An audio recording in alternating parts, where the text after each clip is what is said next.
So Louis, we're currently at about 120, 130 clients from when I last saw. Give everyone an update on where the business is right now.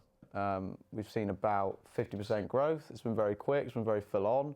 I mean, 50% growth in about, 3 months? Yeah, it's been busy. It's been full on. Yeah, it's been busy. And we've grown the team from 3 to 8. To 8, yeah. Which has been fantastic, it's been full on. We've learned an awful lot as owners of the company on bringing new people in, sort of taking a bit of responsibility off. That was difficult at first. We're so used to doing everything when it was just the 3 of us. But it's been a big learning curve. It's been really fun. We found some really brilliant people that we're working with now.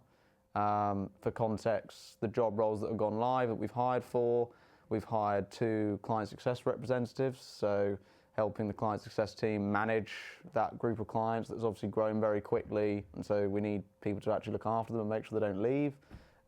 We've hired 2 marketing executives, so with a lot of companies that work with us and require our marketing, we need a lot of marketers to actually fulfill on that, make sure they're getting the best results we can possibly achieve for them. And then we've hired a brand manager who will be controlling this content. So hopefully these... Chloe, hello if you're watching. Yeah, exactly. Hi, Chloe. Hopefully if this reaches hundreds of thousands of people and Chloe's doing a brilliant job. Millions. Yeah, okay, no pressure, Chloe. And yeah, so she's coming as a brand manager. That's where we're at the moment. What I always talk about with how a marketing agency grows is there's always 2 things that is constraining growth. Like, why wouldn't the business just like double overnight? And it's either that there's not enough businesses that want to do marketing with you, or you've got loads of demand but you don't have the capacity. And for months now, we've been fortunate enough to sit in this boat where we've got loads of demand. Obviously, I'm right now the only person on the sales team, and I'm not trying to sell almost. Like, it's really not been my priority, and yet we're taking on the less you try and sell, the more we sell. Yeah, like exactly. Since Christmas, we've taken on like 20, 25 clients a month. And so it's a lovely problem to have. We're just solving the capacity problem. But then we're also increasing client quality as well. Yeah, so it's like we're qualifying more to get better clients to bring on that we can do more services with, like Meta ads, Google ads. Yeah, the full package. Google My Business as well. Yeah.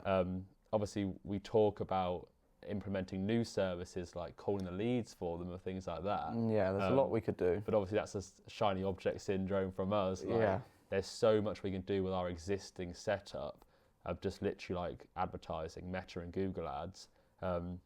Within the current pod structure, there's so much we could do. Yeah, well, that's what I was going to say. Since we last filmed this, obviously we talked a lot about the pod structure, and that is still very much our intention to execute on that. But I think in the last 4 months, we've really seen like how far one pod can be pushed and realised that, like, so our main pod right now is our roofing pod. That's where, of the 120 clients, 100 of those are in roofing.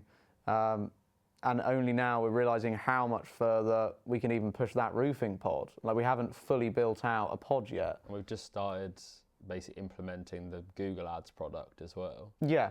So theoretically our client count could double, because obviously we operate on what we call area exclusivity. So we only work with 1 local company per area.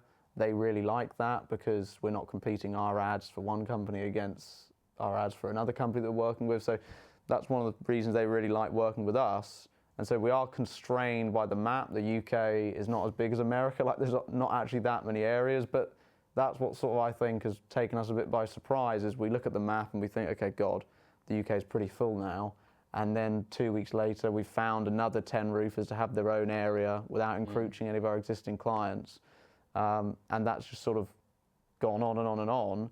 And as you say, now we're expanding to properly give out our Google offering, our pay-per-click offering. That sort of just freshens up and opens up a new map for me, and as we're hiring now salespeople, for us to just go and resell territories all over again, which gives us scope to literally double the roofing pod before we even think about executing on a solar pod or a landscaping pod or whatever. So I think that's been a big sort of eye-opener for us. Well, I was going to say, in terms of eye-openers, like, what have you, 1, found the most fun in terms of hiring recently, and 2, found the most challenging? Great questions. I'd say What I've found the most fun is, and obviously you and I talk a lot about, you find talented people, you give them a platform, and then you just let them spread their wings, and you just let them go. It's that balance between training and responsibility. Yeah, so not obviously just not sort of giving them a rough idea of what they should be doing. Of course, there needs to be a degree of that, but yeah, letting them spread their wings, having room to grow, and it's been really exciting for us where for the years that we've been running the business, anything that changes is due to us, and it has to be us that's doing it. And we've had, like Matthew, for example, came in, and within like a day, he saw something, he changed it himself. He said, I think we should do this. And we implemented it within like 2 hours of him suggesting it. And suddenly it's quite exciting to see, oh, the business is improving, and like it's not just us doing it anymore. Yeah, because I have clients that come in now. Yeah. Obviously, I'm in charge of the marketing team. Yeah. So I'll see a client pop up in my Meta Ads dashboard who's getting really good results, and I basically never heard of them. Yeah. Yeah. I'm like, oh, so That's they're being new. looked after by a client success rep that I don't really speak to that much, because obviously Jasper leads the client success team. Yeah. And they're getting results from a marketing executive that is basically being independent, because we're hiring people who want to take responsibility and take ownership for things. Anytime there's a problem, they're not coming to us all the time asking for solutions. They're actually just getting on with it themselves.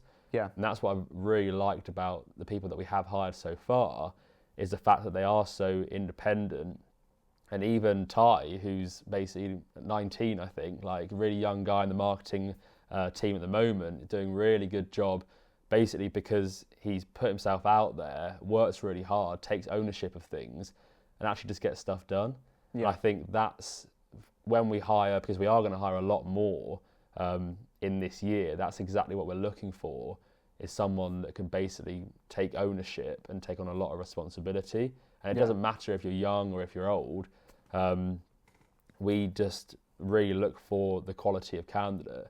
And we also have a rule as well that unless we're like really excited after the interview, then we actually have to say no. And we have been sticking to that rule recently, where we've had quite a lot of like really good candidates through actually. Yeah, definitely, especially since Christmas. Yeah, we've had really good candidates through, and we could have hired a lot more people, but we're being really picky at the moment. And I think that's going to pay actually dividends for us in the future, because we can build that culture now of literally like the 100% fit, 100% person that we want at the moment, and then we can build from that, especially when we get our office in London as well. Yeah, exactly. It's very easy to teach a brilliant person some specific skills or some specific knowledge or whatever. Yeah. It's very difficult to literally change a person's character or change how they think or act or whatever. And yeah, speaking on the office, that's, I think, again, you go back to that sort of rule we set ourselves. We want to come off our interview with them and go, like, we're really looking forward to working with them. And I mean, where that really comes from is, very soon we're going to be going in person in London, and like we're going to be working long days, like in the trenches with these people, and we all need to get on and really enjoy working with each other. We don't want anyone to think, oh God, I've got to sit next to Ollie today. That's going to be awful. People probably do think that. They probably think that about you, yeah. But but yeah, so we got to build that sort of culture where everyone enjoys coming in. Yeah. We all work hard. We want to hire people who enjoy a challenge.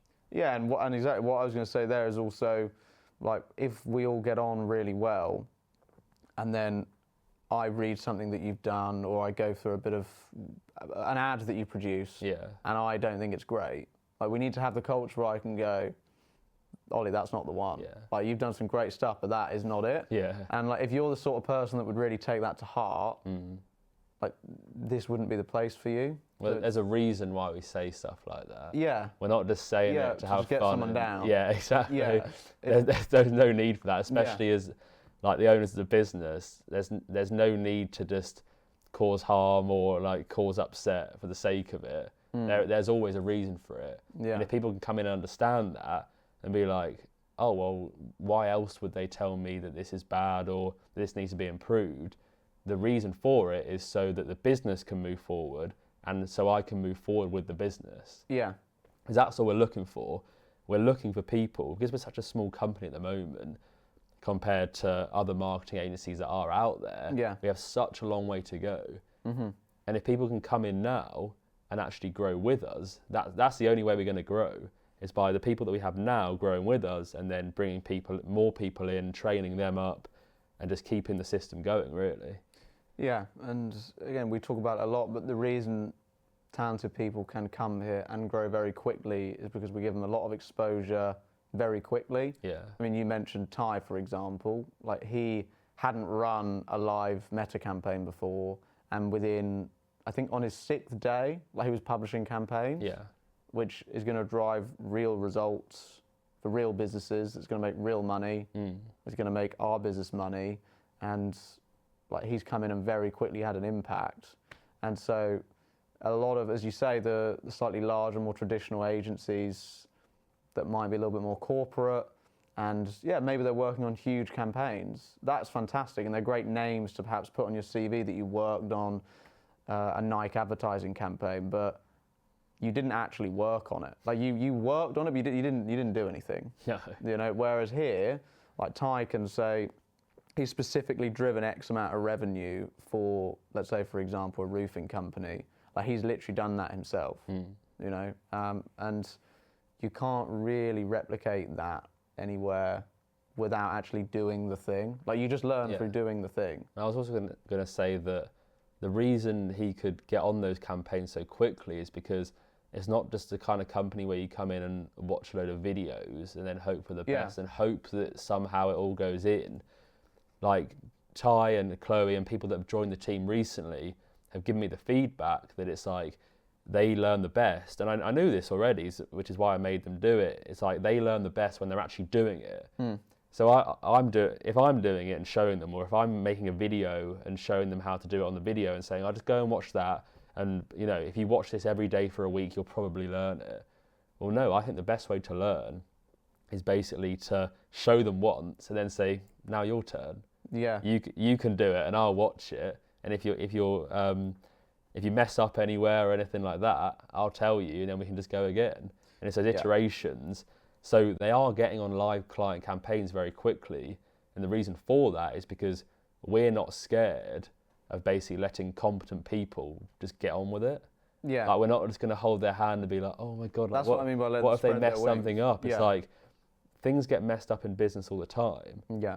And, you know, if a client's unhappy, or if the wrong thing goes out on an ad, like, I probably would have made that mistake when we were first starting this business. So I can't expect them not to make it. That's always going to happen.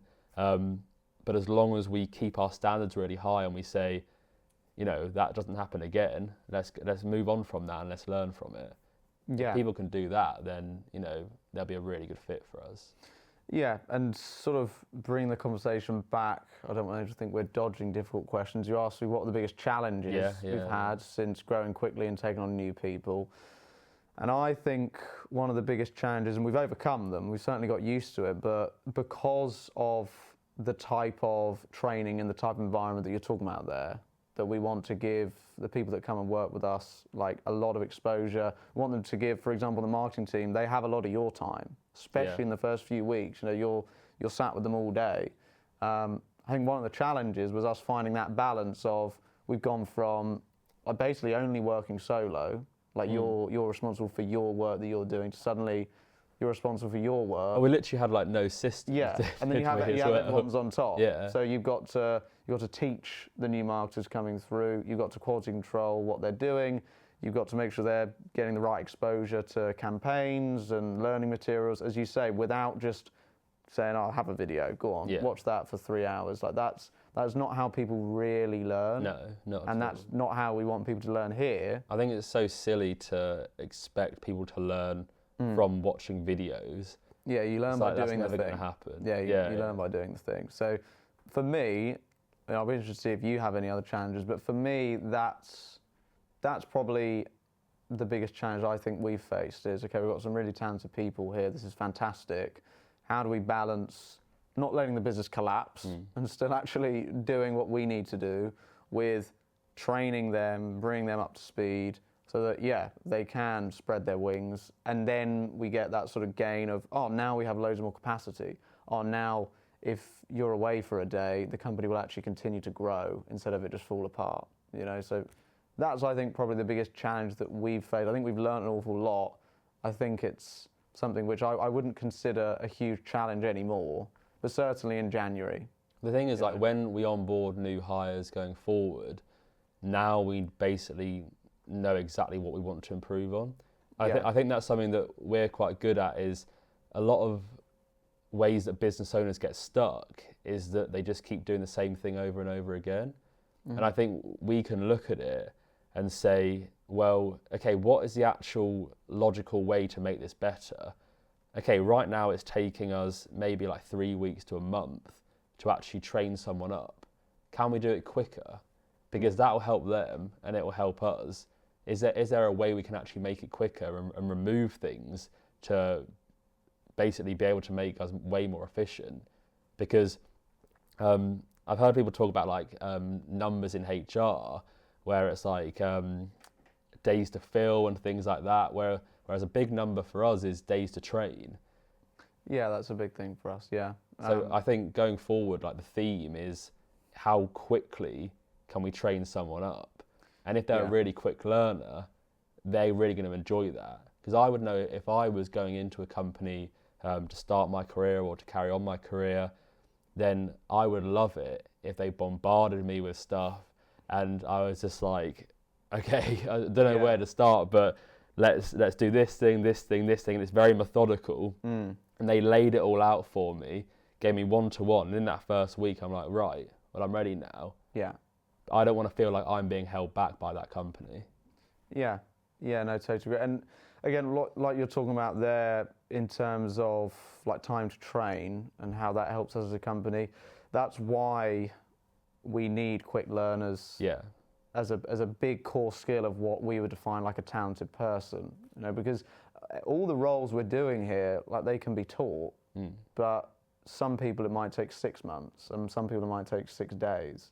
And both at the end of that period would be able to do the same job and would probably be able to deliver the same quality for the clients or handle the clients the best or whatever. But for us, that time period makes a huge difference. And the thing is, like, it doesn't just make a huge difference. Like, we actually haven't got time to wait for people who take 6 months to learn how to do an onboarding or like a presentation. Yeah. Like, that's just not going to work. Yeah. Because, like, as we said at the start, we've grown 50% in 3 months. Yeah. So unless the people that we employ and the people that work at the company can grow 50% in 3 months, like, something's not adding up there. Like, we need them to keep up with the pace of revenue growth. And all the people in our team right now, they're doing it. Like, they are quick, they're sharp, they take ownership, and I'm really happy about the team that we've built so far. And the reason we're making these videos and trying to get them out as much as possible on LinkedIn is basically just to see if it resonates with other people and try and get more people like that in the business. Because the quicker we can do that, the quicker we can grow. That's our constraint right now. Yeah, no, I totally agree. And again, it all comes back to, the constraint of not having capacity. But a marketing agency is a people business. Yeah. So we are only, and I feel like it's quite a buzzwordy term. Like, you hear a lot of companies saying, like, we are our people and this sort of thing, and you don't really believe it. But like, with how a marketing agency functions, like, we literally are our people. Like, we can only grow if we continue to grow an amazing team, Well, that's why I also find it funny that people talk about AI at the moment. Yeah. And it's like, you hear all this stuff about people, like, there's going to be this £1 billion business that's run by one person with AI. I don't know how soon that's actually going to happen. And I think you can't be so naive to the fact that you actually do need a lot of people to run, like, quite a big business. Yeah. And if you want to do what we want to do and grow, like, a really big agency that overtakes a lot of the current bigger agencies, you need AI and you need the people to actually implement that AI and run that AI. The AI isn't the thing that makes the business. The people using AI is what makes the business. Yeah, and it's just enabling I see it as like extending talented people just to do way more, like enabling them so that one talented person can do the same as 3 or 5 could have done a couple of years ago, which it helps us grow faster, but also it means that, you know, we can focus more on finding brilliant people, like not having a group of people, oh yeah, well there's a job they've got to do, like all companies need a place for just some people that are going to come in, come out, do their job, whatever. Like the way we're going and what we're building here is a place where that sort of role doesn't exist. Like everyone needs to be really good, and we will then leverage everyone being really good to, you know, you talk about revenue per employee. Well, that's what I was going to say. The best part of that is that if you are good, then that will be seen because you will be doing a lot more and getting a lot better results and being able to handle a lot more responsibility. And we will say, okay, let's pay you more. Yeah, like at this company, we want to, and we do, we compensate on the revenue drive and the problems you solve. Yeah. If you come in and solve really big problems, like we're going to be like, we really need them to stay around. Like carry on solving these problems. Yeah. You know, and you'll get compensated accordingly. Likewise, if you're driving lots of revenue, again, it's just a maths equation. Like we want to keep you and we want you to carry on driving revenue for the company. And that's, I think, how we're investing into AI infrastructure. You know, unfortunately, it's not just popping on GPT and like sort of throwing a bot online and being like, brilliant, we're now an AI-enabled marketing agency. Like we're not that yet. I think we're going to invest, and I think we are going to make quite big strides in that over the next sort of 6 months or so. And that will allow us to... I think, it's very different from how other people are doing it. Yeah. I think it's very easy to just use like ChatGPT or Gemini to like write marketing material and just prompt it to say like, write me a script to target this demographic. And that's not the way we need to use it.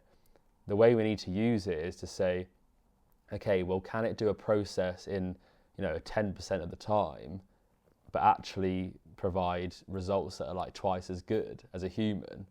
And if it can, then a human can operate that and get like 200 times the leverage. Yeah, exactly. And that's how I see us using it in the short to medium term, which obviously give us then a long-term advantage. And we can drive up revenue per employee, and then we pay everyone really well. Yeah, and then we pay attract people better more. People. Yeah, because then better people will then come and work where they can get paid the best, and they can get paid for their skill set, and they can get paid for their talents, essentially.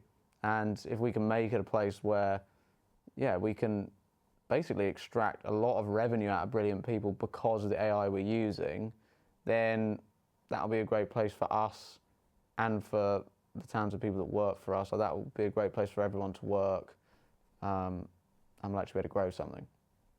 If you resonated with this video and would like to join our fast-paced marketing agency in our London-based office, then click the link down below to apply for one of our open roles today.